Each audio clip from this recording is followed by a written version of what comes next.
Let's talk about intuitive eating today. In the P90X3 nutrition guide, there's an option for intuitive eating. I think it's misleading a lot of people because although it's clearly stated in the nutrition guide, but people are taking it otherwise. The nutrition guide does talk about you being an expert on eating, on the principles of eating, and if you really know what kind of eating pattern you have, and if you've been clean for a long time, then you can get into the habit of intuitive eating. I'll explain in a minute why. Intuitive eating is very dangerous. It's a slippery slope.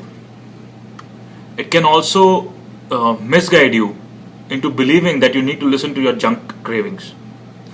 That is not what intuitive eating is about.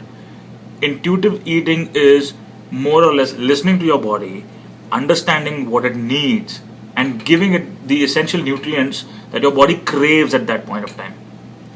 Not the junk, not the taste, just pure fuel. For example, you're working out, you're crashing. You're not getting good quality sleep. Your lifting strength has gone down. Workouts are the only things that you can do. Everything else is zero energy. These are the kinds of things. These are the kinds of one of the reasons your nutrition probably might not be in check. Which means you need to listen to your body and give it more or less depending on what you're doing at that point of time, and how you're feeling. Are you feeling hungry throughout the day? If you are, then it's probably best to add a few calories. The slippery slope begins here. When we talk about extra calories, people start listening to their cravings and start justifying intuitive eating. So just because I feel like eating sweet does not give me a license to eat chocolate. If I feel like eating sweet, the craving pertains to something else. It's something else. You need to dig deep inside and see what exactly are you missing. Have you eaten a fruit throughout the day? If not, then probably it's okay. Just grab a fruit and it's okay.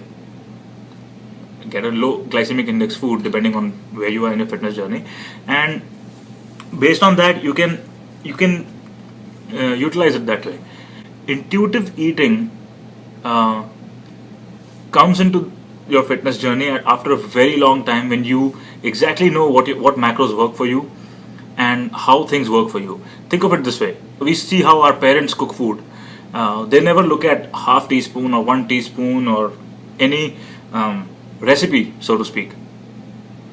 Their cooking is intuitive cooking. They know that a pinch of salt is equal to half teaspoon, but they just can't explain it, how and why.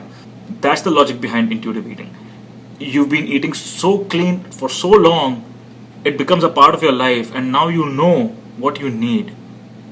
And X3 is, from a nutrition guide point of view, it assumes you've read the X and the X2 guide, right? I mean, those workouts came in earlier than X3.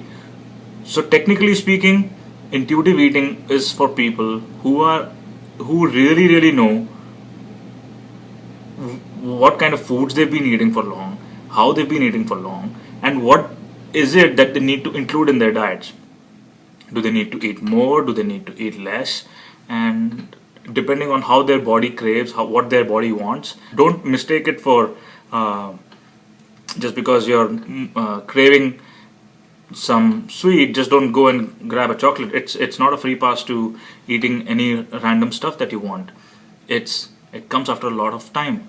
If a new cook, and speaking of the example that I talked about from our from the olden days cooking point of view, if a new cook comes in and they need to look at a recipe, if if we take away the measuring spoons and the stuff they need to cook food, I don't know if they'll be able to cook food with that, but folks who've been used to intuitive cooking are able to do that. Similarly, folks who are used to intuitive eating can do that. So think about it that way, and it's not a free pass to eating any random junk that you want.